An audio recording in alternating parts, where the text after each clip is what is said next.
Written by M.A. Perry. The rise and fall of light chatter filled the morning air as David drifted from stall to stall at the local farmer's market. The aroma of locally made coffees and fresh-baked scones wrapped the pedestrians in a comforting embrace, promising today is going to be a beautiful day. He walked past a woman selling bright bouquets of wildflowers, the purples, yellows, reds, and pinks working harmoniously together, despite each color standing out in its own brilliance. David loved the farmer's market. It reminded him of Lexi, his partner, a professional chef who dragged him all over the country to find the best locally grown food. This morning, though, he was alone. Lexi felt the kitchen represented her heart, and giving people food equated to love. And as corny as he thought it was, he was happy to be the main recipient of that love. He wanted to show her, in her language, that he loved her too. So he was going to make her dinner. Pizza, to be more precise. While his intentions were grand, his cooking skills were not. And he figured even he couldn't mess up pre-made dough with some sauce and cheese. He figured fresh vegetables from the farmer's market would be the loving touch to show he tried. Making his way to the vegetable stall, David already spied Lexi's favorites: deep red, sun-dried tomatoes, firm, crisp, green bell peppers. He made a point to grab extra mushrooms, the smell of which always reminded him of a freshly rained forest.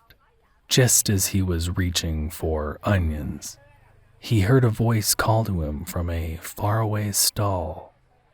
He glanced over and saw a small brown man with blue jean overalls, no shirt, and a straw hat.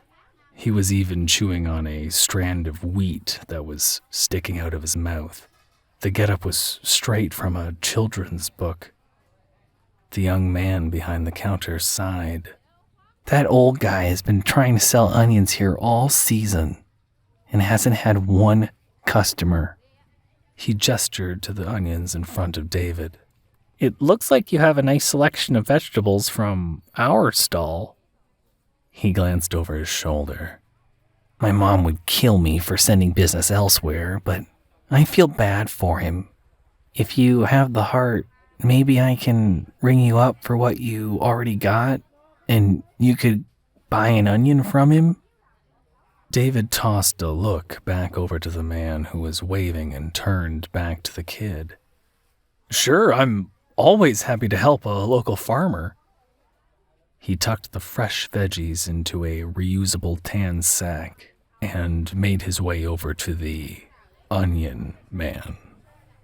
As he approached, he realized why the stall was placed so far away from the others, and maybe why the old man hadn't had any customers so far. The smell was intense. David's eyes watered a little as he got to the booth, but he smiled broadly and said, "Got any onions?" The old man howled and laughed, smacking his knee in exactly the way you'd expect a man in jean overalls and a straw hat to, and wiped a non-existent tear from his eye. "These onions are a brand new type of onion.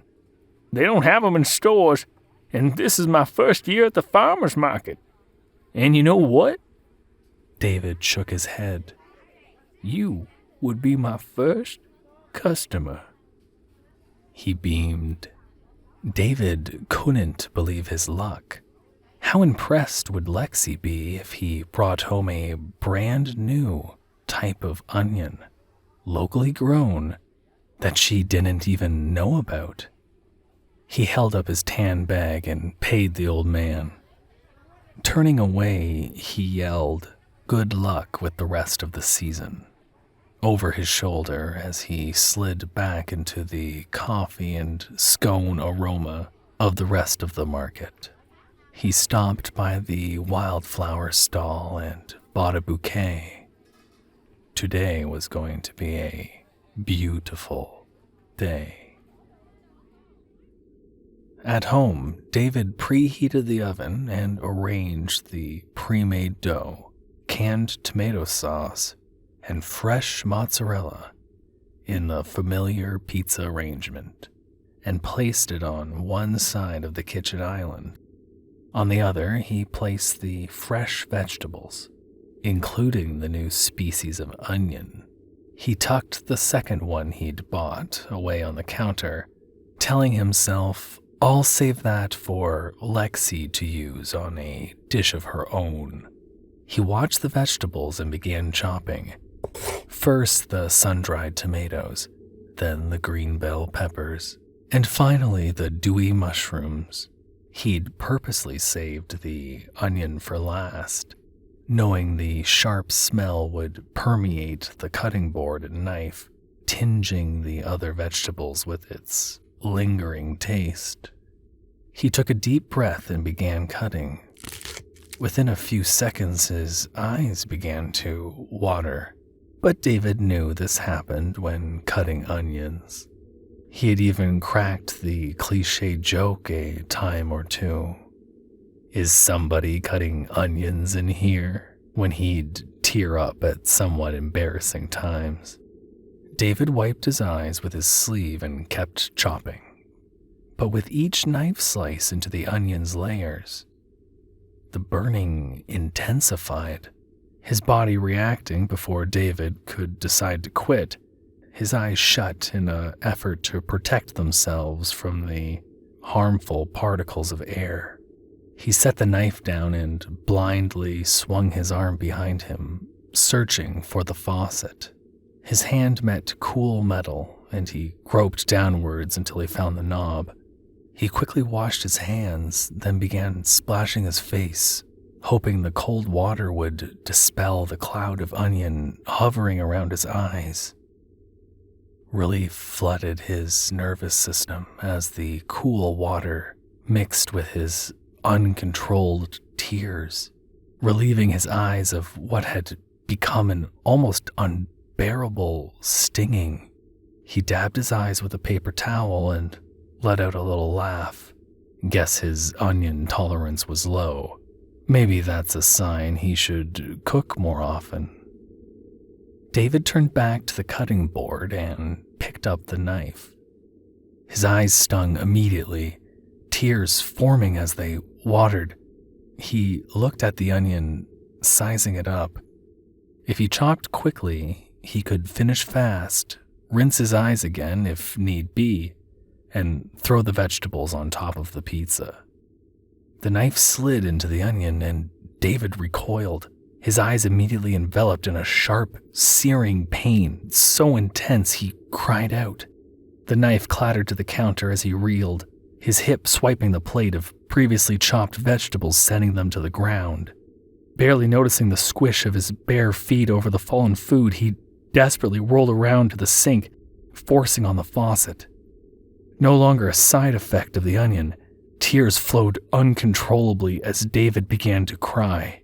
Desperately, he splashed water on his eyes, then frantically doused his head under when the splashing provided no relief. Nothing was working. Panic set in, but he took a few deep breaths. Maybe if he threw away the onion, turned on the oven fan, and opened some windows, his apartment would air out. He could even stand outside his front door for 5 minutes to give his eyes immediate relief from the contaminated air. Fortunately, the trash can was on the edge of the island, and David easily swiped the onion into the trash. He heard some pieces fall to the ground, but judging by the rustle of the trash bag, followed by a thump, he knew the biggest pieces had made it in. He then turned and began fumbling around the top of the oven hood, feeling the switch and clicking the fan to on. Step 2 completed.